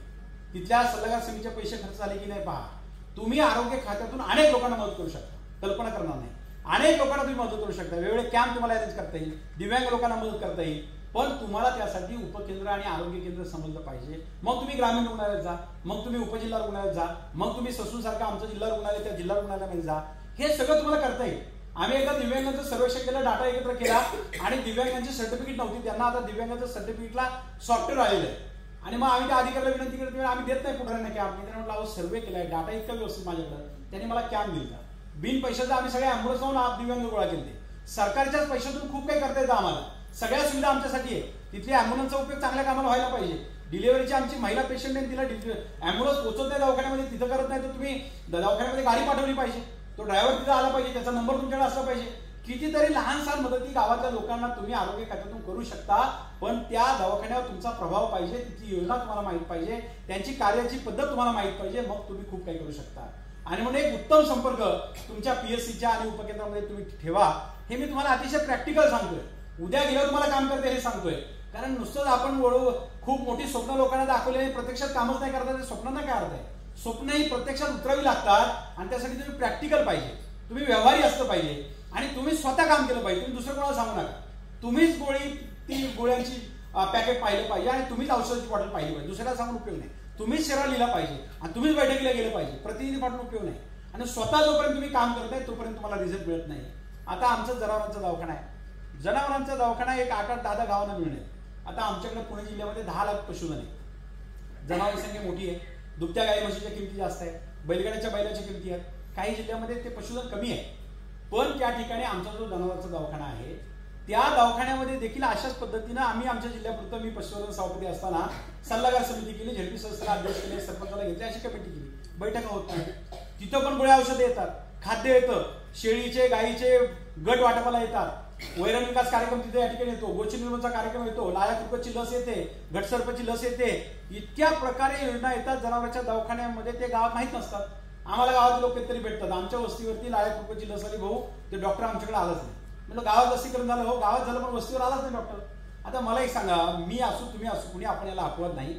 आपण सगळे थोडे वाढदिवस असतात की मोठमोठे बोर्ड लावतो, आणि आता लहान मुलांचे पण मोठमोठे फ्लेक्स आपण लावतो. किती गावचे सरपंच असे आहेत की आमच्या गावामध्ये उद्या 10 ते 5 या वेळामध्ये घटसर्प फऱ्याचं किंवा लाल कुरकचं जे काय असेल त्याचं लसीकरण होणार आहे, ते मोफत आहे किंवा त्याची 1 रुपया फी आहे. सगळ्या शेतकऱ्यांनी जनावर घेऊन यावेळेस यावं अशा प्रकारची विनंती केली. तुमचा फोटो छापल्याने बोर्ड लावला, असं मला एक सरपंच दाखवा महाराष्ट्रातला कोणी बोर्ड लावलाय म्हणून. हे आमचं काम नाही का? स्पीकरवर अनाऊन्स करा. माझं म्हणणं लावा ना बोर्ड, तुम्हालाच क्रेडिट मिळेल ना. क्रेडिट कुणाला मिळणार आहे? कोण येणार आहे? त्याचा आमदार खासदार बघायला येणार आहे. गाव तुम्हाला मी सांगतो कुणाची योजना आली तरी गावात येते. सगळं क्रेडिट सरपंच ग्रामपंचायत सदस्य घेऊ शकतो. ती आणि बोर्डवरती लिहा, अनाऊन्स करा, ब्रॉडकास्टचे ग्रुप करा, लोकांना SMS करा, एखादी चांगली व्हिडिओ क्लिप करा, व्हिडिओ क्लिप करून तुम्ही त्या ठिकाणी लोकांच्या ग्रुपवर पाठवा. लोकांना वाटलं पाहिजे कारण ह्याच ग्रामपंचायत सदस्यांनी इलं सांगली म्हणून, याच ग्रामपंचायत सदस्यांनी सांगितलं म्हणून. अनेक वेळेला तेच शेतकरी गाईचा गट घेतात, म्हशीचा गट घेतात, वैरण विकास कार्यक्रम घेतात, सगळ्या योजना पशु खाद्याला तर तेच लोक घेतात. ठराविक कुटुंब त्याचा फायदा घेतात, मेजॉरिटी गरीब कुटुंबांना त्याचा लाभ मिळत नाही. तुम्ही एंट्री करून योग्य लाभार्थ्यांना ते मिळवून देण्यासाठी पुढाकार घेतला पाहिजे. मध्ये लंपीचा आजार आला, लंपीमध्ये अनेक जनावर आमची दगावली. लोकांनी पंचनामा पोस्टमॉर्टम रेकॉर्ड नीट केलं नाही, त्याला नुकसान भरपाई मिळाली नाही. आता पशुधन विमाची योजना आली केंद्राची, काही 1 रुपया होत होती, 10 रुपये विमा होत होता, त्याच्यातही अनेक लोकांनी लक्ष दिलं नाही, इन्शुरन्स लोकांनी काढले नाही. कितीतरी शासनाच्या योजना जनावरांच्या दवाखान्यात पण येतात. जनावरांच्या दवाखान्यात पण दुर्लक्ष करू नका, तिथेही संपर्क ठेवा. तुम्हाला गंमत सांगतो, मी गणेशोत्सवाचा दिवस होता आणि त्या दिवशी मी पाईट भागात गेल्यानंतर मला एकाने गोठा दाखवला. त्यांनी मला सांगितलं की इथं त्या ठिकाणी लंपीची एवढी साथ आली, ते सगळे फोड त्याच्यावरती आले होते त्वचेवरती. मी आमच्या जिल्हा पशुधन अधिकाऱ्याला फोन केला. आता जिल्हा परिषदला आमच्याकडे प्रशासक आहे, 2 वर्ष होती आता 21 मार्चला. तर आता लोकप्रतिनिधी कुणीच नाही, सगळं अधिकाऱ्यांवर काम आहे. तर मी जिल्हा पशुधन अधिकाऱ्याला फोन केला. लंपीची लस ते म्हणे बाई 2.25 लाख खरेदी केली, एवढेच पैसे आपल्याकडे होते आणि 2.25 लाख खरेदी केली. मग आपल्या जिल्ह्यात पशुधन किती आहे? 10 लाख खरेदी केली, 2.25 लाख. दुसरं स्टेटला एक डिपार्टमेंट आहे पशुसंवर्धन उपायुक्त, त्याला फोन केला, तुम्ही किती केली? म्हणजे आम्ही 75 केली. दोन्ही मिळून 2 लाख झाली. 8 लाख जनावरांनी काय करायचं? सगळ्या जनावरांना लंपी आलं तर काय करणार? तुम्ही लसीकरण करणार नाही का? माझ्या पुढे प्रश्न होता. मी घरी आलो, मी त्यावेळी कुठल्याही पदावर नव्हतो, DPCला पण नव्हतो, मी जिल्हा परिषदेमध्ये नव्हतो. मला फक्त ज्ञान होतं जिल्हा वार्षिक योजनेचा आराखडा, DPC आपण ज्याला म्हणतो, डिस्ट्रिक्ट प्लॅनिंग कमिटीच्या अंतर्गत मी कलेक्टरला पत्र टाईप केलं की आपत्ती व्यवस्थापनाच्या काळामध्ये जरी त्या टायमाला सरकार बदलाची प्रक्रिया होती, जरी DPC स्टे असला किंवा पालकमंत्र्यांनी मंजुरी दिली नाही किंवा बैठक झाली नाही, तरीही आपत्ती व्यवस्थापनाच्या काळामध्ये एकूण बजेटच्या 5% निधी खर्च करण्याचा थेट अधिकार जिल्हाधिकारी म्हणून तुम्हाला आहे. जिल्ह्यामध्ये 10 लाख जनावर आहे, दोन्ही विभाग म्हणून फक्त 2 लाखाची लस उपलब्ध आहे. 8 लाख जनावरांचा प्रश्न आहे. तुम्ही तातडीनं 50 लाख रुपये देऊन ही लस दिली पाहिजे आणि जी पशु महाविद्यालय आमच्या आहे तिथल्या विद्यार्थ्यांना घेऊन लसीकरण केलं पाहिजे. अशा प्रकारचं एक पत्र टाईप केलं, PDF माझी वेळी केली. टेक्नॉलॉजीच्या वापरावर तुम्हाला जाता सांगेल की आमचा मोबाईल हे आमचं 50% ऑफिस आहे. मोबाईलने आमचं एवढं काम केलं पाहिजे. त्याची PDF केली आणि व्हॉट्सअप कलेक्टर अजित देशमुखांना पाठवली. ते घरीच होते त्या दिवशी. त्याने 5 मिनिटांनी वाचल्यानंतर मला म्हटलं यस, अरे खूप चांगली सूचना केली, मी लगेच त्याचे अंमलबजावणी करतो. त्याने दोन्ही डिपार्टमेंटची मागणी पत्र घेतली. एका बाजूला शासनाला प्रस्ताव पाठवला, दुसऱ्या बाजूला 50 लाख दिले, लस खरेदी केली. त्याने एका मोठ्या मीटिंगमध्ये सांगितलं की या व्यक्तीने त्या ठिकाणी मला आठवण केली, मला ज्याही लक्षात आलं नव्हतं, मी तातडीने हे पैसे दिले, जिल्ह्यामध्ये 10 लाख जणांना लस आली. मला तुम्हाला याच्यात उदाहरणार्थ एकच सांगायचं, तुम्हाला फक्त कायदा आणि स्कीम माहित पाहिजे. तुम्ही मोठे पुढारी आहात का, कुठल्या कुटुंबातले आहात, कोणत्या पदावर याला काही महत्व नाही. तुम्ही अशा प्रकारे चांगलं काम किती मोठ्या अधिकाऱ्याकडे करून घेऊ शकता, किती मोठ्या अधिकाऱ्याला पत्र पाठवू शकता, किती मोठ्या अधिकाऱ्याला तुम्ही SMS करू शकता. कधी कधी एखाद्या छोट्या लोकप्रतिनिधीला जे कळतं ते मोठ्या अधिकाऱ्याला कळत नाही, लक्षात ठेवा. आणि म्हणून तुम्ही चांगल्या सूचना या तुम्हाला करता त्याच्यामध्ये आल्या पाहिजे. कामधेनु दत्त ग्राम योजना आहे, तुमच्या कोणाच्या गावात राबवली? कामधेनु दत्त ग्राम योजना आहे पशुसंवर्धनमध्ये, माहिती आहे तुम्हाला? तुमच्यापैकी जेवढे उपस्थित आहात, मी तुम्हाला न बघता सांगतो, तुमची गावं न बघता, तुमच्या गावातल्या 50% गावात ही योजना राबून झाली. ग्रामसेवेचा ठराव तुम्ही दिलाय, 1,52,000 रुपये तुमच्या गावात खर्च झाले, तुम्हाला माहिती. कामधेनु दत्त ग्राम नावाची योजना, मी ज्यावेळी पशुसंवर्धन सभापती होतो त्यावेळी मी म्हटलं की जरा लोकांमध्ये प्रबोधन केलं पाहिजे, त्यांच्या सहली अरेंज केल्या पाहिजे, गोष्टी निर्मूलन केलं पाहिजे, त्यांना चांगलं खाद्य दिलं पाहिजे. दूध उत्पादन वाढल्याशिवाय शेतकऱ्याला 2 रुपये मिळणार नाही. आपलं काय करता येईल का? आम्ही दुसरं एक पॉम्पलेट छापून गावोगावी वाटलं. लोक आम्हाला म्हणते फुकट काय पॉम्पलेट वाटतात, आम्हाला 5-10 हजार रुपये द्या, आम्ही 10,000 दिले, नंतर 25,000 रुपये दिले. त्याचा रिझल्ट आम्हाला चांगला आला. आमची योजना राज्याने उचलली, राज्यामध्ये कामधेनु दत्त ग्राम योजना DPCत होते. 1,52,000 रुपये त्या गावावर खर्च केले जातात. गावातली कमिटी होते, ग्रामसभेचा ठराव घेतला जातो, त्या गावातल्या दूध उत्पादकांचं ट्रेनिंग घ्यायचं, त्यांना चांगले गोठे दाखवायला न्यायचं, त्यांना चांगलं खाद्य द्यायचं, त्यांना त्या ठिकाणी कडवळचं बियाणं द्यायचं, याच्यावर 100% पैसे गावात खर्च करायचे. तुमच्या गावात खर्च झाले तिथून गेलं चेक करा, सरपंचाच माहिती, फक्त सरपंचाच्या सह्या नाही. मी तुम्हाला सांगितलं ना, सगळ्या योजना गावातच राबवल्या जातात, सह्या आणि कागदावरती होतात आणि आपण लोक पाहत नाही. हेच 1,52,000 रुपये तुमच्या 500 लोकवस्तीच्या किंवा 1000 लोकवस्तीच्या 200-250 गोपालकांसाठी किंवा दुग्ध व्यवसायी शेतकऱ्यांसाठी व्यवस्थित वापरले असते तर तुम्ही चांगलं काम गावात करू शकला असता. दुर्दैवाने त्यांनी एजन्सी बाहेरच्या दाखवल्या, स्पीकर बाहेरून आला, त्यांनी रेकॉर्ड फक्त केलं, पॉम्पलेट बाहेर छापले गेले, शिबिरं कागदावर दाखवली. त्याची मी चौकशी लावायला लावली. अनेक गावांमध्ये ती योजना राबवली पण गावात काहीच नव्हतं. त्याच्यावरती चौकशी झाली, काही अधिकारावर कारवाई झाली, काही संस्थांवर कारवाई झाली. माझं म्हणणं आहे, गावात अशा प्रकारचे ग्रामसभेचे ठराव ज्यावेळी जातात, ग्रामपंचायतीची मागणी ज्यावेळी घेतली जाते त्यावेळेला त्याची कॉपी तुमच्याकडे पाहिजे की आपण ठराव दिला होता कामधेनू दत्तक ग्राम योजनेमध्ये गाव निवडावं, मग निवडलं गाव, आले का पैसे आणि मग ते खर्च आले का, काहीतरी 2 महिने विचारता आलं पाहिजे बैठकीमध्ये. आम्ही मागच्या मीटिंगमध्ये काय झालंय, दुसऱ्या मीटिंगमध्ये कधी विचारतच नाही, तिसऱ्या मीटिंगमध्ये त्याचा आढावाच कधी घेत नाही. आमच्या मागच्या बैठकांमध्ये झालेल्या चर्चेबद्दलचा आढावा देखील एखाद्या मीटिंगमध्ये विषय काढून घेतला पाहिजे. जसं आमच्याकडे वार्षिक प्रशासन अहवाल मंजूर येतो वर्षभराचा, की वर्षभरामध्ये अधिकाऱ्यांनी काय केलं, कुणी ठराव काय केले, लोकप्रतिनिधी काय केलं, तसं तुम्ही देखील वर्षभरामध्ये ज्यावेळी तुमचे ऑडिट रिपोर्ट त्या ठिकाणी तुम्ही संमत करता, तुम्ही खर्चाला ज्यावेळी ग्रामपंचायत मीटिंगमध्ये मान्यता देता त्यावेळेला अशा प्रकारे काय काय ठराव गेले, त्यातल्या काय काय योजना आल्या आणि आपल्या गावासाठी काय झालं याच्याबद्दल तुम्हाला विचारता आलं पाहिजे. हे तुम्ही विचारल्याशिवाय तुम्हाला हे पशुसंवर्धन मधलं कामधेनू दत्तक ग्राम काढणार नाही. शेळीचा गट आला तो ओळखीच्या शेतकऱ्याला देऊन टाकतोय, गाईचा गट आला त्याला देऊन टाकतोय. आता 15 तारखेपर्यंत योजना आहे, 2 दुधाळ गाई किंवा 2 म्हशीची योजना आहे. मी माझ्या लोकांना कळवली व्हॉट्सअपवरती, आपले लोक अर्जही करत नाही. आता ऑनलाईन आले, ऑनलाईन अर्ज, ड्रॉ पद्धतीने स्कीम, आता वशिलेबाजी बऱ्याच ठिकाणी कमी झाली. मग आमच्या लोकांना या योजनेत देता येईल का, मग जनावरचा डॉक्टर आमच्या कॉन्टॅक्टमध्ये पाहिजे, मग त्याने आम्हाला सांगितलं पाहिजे योजना आली आता अर्ज करा. या सगळ्या तुमची कोणतीही योजना या 5 संस्थेच्या बाहेर जात नाही, इथूनच प्रस्ताव जातो. तुमच्या ग्रामपंचायतीमधून सगळे प्रस्ताव जातात. म्हणजे साधं तुम्हाला आता ग्रामपंचायत येतो, तुमच्या गावामध्ये जिथं अल्पसंख्याक लोक राहतात, मुस्लिम, ख्रिश्चन, नवबौद्ध, त्याच्यासाठी अल्पसंख्याक विभाग काम करतो. त्याच्यासाठी हे अल्पसंख्याक विभाग जरी राज्याचा काम करत असला प्रस्ताव गावातून जातो.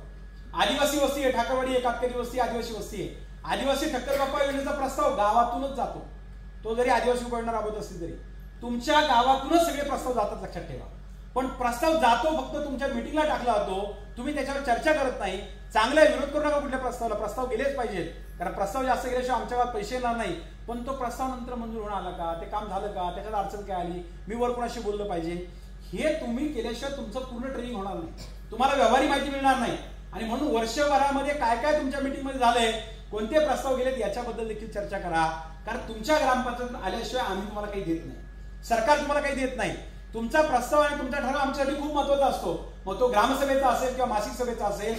आणि म्हणून तुमची ग्रामपंचायतची जी कार्यपद्धती आहे त्या कार्यपद्धतीमध्ये महिला लोकप्रतिनिधींनी अधिक लक्ष दिलं पाहिजे. काटकसर, टापटीपणा या गोष्टी महिलांमध्ये उपजत असतात. तुम्ही लोकांनी या कामकाजात देखील टापटीपणा आणला पाहिजे, त्याच्यात देखील शिस्त आणली पाहिजे. आणि म्हणून ग्रामपंचायतचा कारभार शिस्तीत आणत असेल, 3-3 महिने प्रोसिडिंग होत नाही ग्रामपंचायत बैठकांचं, 3-3, 4-4 महिने लिहिलं जात नाही. पहिल्या मीटिंगचं प्रोसिडिंग फायनल केल्याशिवाय दुसरी मीटिंग चालू होत नाही आणि आमचं प्रोसिडिंग नसतं. आणि आमच्या बैठकावर बैठका होतात, ठराव होतात. हे आम्ही कधीतरी त्या ठिकाणी ग्रामपंचायत शिस्त लावली पाहिजे. वाईट वाटेल सरपंचाला काही दिवस, पण त्याने सवय लावली पाहिजे. पहिल्या मीटिंगचं प्रोसिडिंग ओके, घरी पाठवलं पाहिजे, काय सूचना असेल दुरुस्ती केली पाहिजे, मग नवीन विषय घेतला पाहिजे. ही सवय ज्यावेळी तुम्ही लावाल त्यावेळी तुमच्या ग्रामपंचायत शिस्त येईल. मग तुमची कोणी चौकशी करणार नाही आणि मग कलम 14 आणि कलम 39 प्रमाणे तुमच्या अपात्रतेचा प्रस्ताव कधी येणार नाही, तुमची चौकशी कधी लागणार नाही. तुम्ही जेवढा पारदर्शक कारभार ग्रामपंचायतचा कराल तेवढा अधिक चांगला आहे. झाकून जेवढा कारभार कराल तेवढा तुम्हाला त्रास आहे, कारण आता माहितीचा अधिकार आहे. अनेक लोक नवीन पद्धतीने शोध लावतात आणि मग ग्राम सरपंच म्हणतो माझ्या मागे चौकशी लावली, माझ्या मागे आता विभाग आयुक्ताकडे हेलपाटे मारायला लागतात. का करायला लागतात, आम्ही पहिल्या दिवसापासून पारदर्शक कारभार आणणार नाही. म्हणून तुमची ग्रामपंचायतची मीटिंग ही नियोजनबद्ध असली पाहिजे, अजेंडा व्यवस्थित काढला पाहिजे. अजेंडा काढताना सही करताना आम्ही सरपंचांनी वाचायला पाहिजे, सरपंचांनी विषय दिले पाहिजे. ग्रामसेवक सगळं तयार करतोय, आम्ही सही करतोय, तुमच्या महत्वाचे विषय तो टाकतच नाही, त्याच्या कामाचे विषय तो टाकून घेतोय, तुमचे विषय तुम्ही टाकत नाही. म्हणून तुम्ही अजेंडा नीट काढा. बैठकांमध्ये सगळे लोक आलेत का, तुम्ही प्रशासनाचं कोणाकोणाला बोलवलंय, बैठक वेळेवरती घ्या, बैठकीच्या विषयाप्रमाणे विषय त्या ठिकाणी घ्या, त्याचे रुलिंग द्या. पंचायत समित्यांच्या अनेक बैठका तुमच्यापैकी पंचायत समितीचं कुणी असेल तर पंचायत समितीमध्ये तर काय गडबडायची सर, ते पंचायत समितीची मासिक सभा होते, तर एक सदस्य एसटीचा विषय मांडतो, दुसरा बांधकामचा मांडतो, तिसरा शिक्षणचा मांडतो, चौथा पशुसंवर्धनचा मांडतो, पाचवा काहीतरी आरोग्याचं मांडतो. सगळे फक्त विषय मांडतात. पीठासन अधिकारी जो बसलेला सभापती आहे, ग्रामपंचायतीमध्ये सरपंच आहे, जिल्हा परिषद अध्यक्ष आहे, ते पीठासन अधिकाऱ्यांनी त्याच्यावर रुलिंग द्यायला पाहिजे. त्या प्रशासनाचं मत घेऊन त्याच्याने आदेश दिला पाहिजे की या सदस्यांनी मांडलेला विषय असा आहे, याच्यावर माझा निर्णय असा आहे, असं केलं पाहिजे. पत्रव्यवहार करा, त्याला पैसे द्या किंवा तो विषय परत पाठवा, ठराव रद्द करा, जे काय रुलिंग असेल ते त्यांनी रुलिंग दिलं पाहिजे. मग दुसऱ्यांनी बोललं पाहिजे. जवळजवळ 90% स्थानिक स्वराज्य संस्था महाराष्ट्रातल्या मिटिंगा अशा चालतात, लोक बोलत राहतात, पीठासन अधिकाऱ्याचं रुलिंगच नाही, त्याला निर्णयच नाही. आणि अशा प्रश्नी काय कामाचे, अशा बैठका काय कामाचे? बैठका ज्याच्या प्रभावी असतात, ज्या संस्थेची बैठक पॉवरफुल असते ती संस्था अधिक चांगलं काम करते. आमची बैठक पॉवरफुल पाहिजे. आम्ही आमच्या बैठकांचं महत्व कमी केलं. घरी जाऊन सह्या आणा, ग्रामसभेने रेकॉर्ड तयार केले, अरे आमची बैठक आहे, आम्ही वेळेत गेलं पाहिजे, बैठक शिस्तीने व्हायला पाहिजे, आम्हाला सगळ्या विषयावर चर्चा करता आली पाहिजे, आम्हाला आमची मतं मांडता आली पाहिजे. जिल्हा परिषद, पंचायत समिती, ग्रामपंचायत मध्ये अजेंडावर असलेला एखादा विषय एखाद्या सदस्याला अशासकीय प्रस्ताव म्हणून आणता आला पाहिजे, त्याचा ठराव त्याला करता आला पाहिजे, त्याचा घरून ठरवून आलेलं कामकाज त्याला करता आलं पाहिजे. या पद्धतीचं काम व्हायला पाहिजे. आणि म्हणून तुम्ही असे चांगले विषय पुढे आणले पाहिजे, ते अभ्यास करून आणले पाहिजे, होमवर्क करून आणलं पाहिजे. आम्ही बैठकांना होमवर्क करून गेलं पाहिजे, काही कागद पूर्ण करून त्या ठिकाणी आम्ही गेलं पाहिजे. मी माझ्या जिल्हा परिषदेच्या सभागृहामध्ये जी भाषणं केली, बजेटवरती मी जे बोललो, मी जे अशासकीय प्रस्ताव आणले, त्याचं मी एक पुस्तक प्रसिद्ध केले, जिल्हा परिषद क्षमता आणि उणीवा, जिल्हा परिषदची पॉवर काय आणि जिल्हा परिषदचे प्रॉब्लेम काय, अशा टायटलने मी एक पुस्तक तयार केले. 2 मिनिटं किंवा 5 मिनिटं आमच्या लोकांना कधीतरी मिळतं. माझी त्या ठिकाणी अर्धा 1 तासाची बजेटवरची भाषणं आहे आणि त्याचं मी ते पुस्तक प्रकाशित केले आणि आमच्या झेडपी सदस्यांना मी ते देत असतो. तुम्ही ग्रामपंचायतच्या बैठकीला असे काही प्रस्ताव आणले पाहिजेत, तुमच्या नावावर आले पाहिजे. असा काही विषय मांडला पाहिजे की अख्ख्या गावाच्या उपयोगाचा पाहिजे, असा काही विषय आणला पाहिजे की तालुक्यात त्याची चर्चा व्हायला पाहिजे. असे विषय तुम्ही लोकांनी आणले पाहिजे. ग्रामसेवकने विषय सांगायचे ना, आम्ही मंजूर म्हणायचं, घरी निघून जायचं, याच्यात काय करतो घरी, याच्यात काय तुमचं ट्रेनिंग होणार आहे, याच्यात काय तुमच्या नेतृत्वाचा कसं लागणार आहे. तुम्ही लोकांनी आलेला विषय जसाच्या तसा मंजूर करणं म्हणजे बैठक नव्हे. आलेला विषय लोकांच्या विरुद्ध असेल तर त्याचा मतदार्थ बदलायला लावला पाहिजे, त्याचा निर्णय बदलून त्याचा ठराव केला पाहिजे. विषय आलेला तसाच मंजूर करावा असं कधीच नसतं. त्याच्यामध्ये योग्य बदल करण्याचा अधिकार लोकप्रतिनिधीला असतो आणि मग तशा प्रकारचे विषय आपल्याला त्या ठिकाणी करता आले पाहिजेत. एक तुम्हाला किस्सा सांगतो, प्रशासनातले अनेक किस्से सांगण्यासारखे, त्याच्यात तुमचा वेळ घेणार नाही मी, परंतु त्या ठिकाणी इतक्या चुका असतात प्रशासनाच्या ऑर्डरमध्ये, तारखांमध्ये असतात, तिथल्या किमती चुकलेल्या असतात, त्याच्यामध्ये विषय चुकलेले असतात, टायटल चुकलेलं असतं, असा सगळा प्रशासनाचा कारभार चालू असतो. तुम्ही लोकांनी लक्ष द्यायला पाहिजे. आम्ही सगळे एकदा सभागृह अख्खा झालो, एक विषय असा करा, सीओ तयार नाही, सीओ आईच आमचं आई मी कायदा सुरू करत नाही. मी म्हटलं आता हे काय ऐकायला तयार नाही. मग 1 मिनिट मला बोलायचे. मी एक कागद माझ्या फाईलमधून काढला, बऱ्याच अधिकाऱ्यांच्या बऱ्याच गोष्टी मी अशा जमा करून ठेवलेल्या असतात. मी कागद घेऊन आलो, तर सीओ साहेब तुमच्या सीची ऑर्डर आहे आणि तुम्ही उद्या कलेक्टर म्हणून जाणार आहात, IAS आहात, कलेक्टर म्हणून तुमचं पोस्टिंग होणार आहे, एवढी ऑर्डर सभागृहाला वाचली. त्याने ती ऑर्डर घेतली, ते काय वाचायला तयार नाही. तर तुम्ही काय वाचणार नाही साहेब, मी तुमची ऑर्डर वाचतो. त्यांची ऑर्डर मी घेतली. त्याने 31 तारखेला ऑर्डर केली, 31 मार्चला, म्हणजे वर्षाच्या शेवटच्या दिवशी पुरवठा आदेश होता एका वस्तू खरेदीचा. आणि त्याच्यामध्ये ज्या कलमड सूचना टाकली त्या टीप, अमुक दिवशी मालपुरवठा करावा असं करायचं, त्याच्यामध्ये त्यांनी लिहिलं 30 मार्च पूर्वी मालपुरवठा करावा आणि सही तारखेला करतो 31 तारखेला. IAS माणूस, कारण ते क्लार्क तयार करून आणतो, हे फक्त सह्या करतात. अशा शेकडो चुका असतात कारभारामध्ये. साहेब 5 मिनिटं साहेबाला बोलता नाही आलं, पण तुम्ही IAS आहात, तुम्ही अशी ऑर्डर केली, हे जर सगळीकडे बाहेर गेलं तर तुमचा किती कमीपणा आहे. आणि मग तुम्ही जर असे विषय करता तर सभागृहाने सांगितलेलं का विषय तुम्ही करत नाही. तुम्हाला प्रशासनाचे बारकावे शोधता यायला पाहिजे. त्याच्यासाठी तुम्ही बारकाईने फक्त ह्या गोष्टी वाचा. आमच्याकडे वार्षिक प्रशासन अहवाल मंजुरी तेवढा जाट ठोकळा असतो. सदस्याची हजेरी जरी, ठराव, अधिकाऱ्यांनी कुठल्या गावाला व्हिजिट दिली, शिक्षणाधिकारी कुठल्या शाळेत गेला, याला पण मंजुरी लागते लोकप्रतिनिधीची. तो वार्षिक प्रशासन अहवाल एवढा मोठा ठोकळा असतो. आमचे लोक घरी आलो तो घरी ठेवतात, मिटिंगला आणत नाही, 1 मिनिटात मंजूर.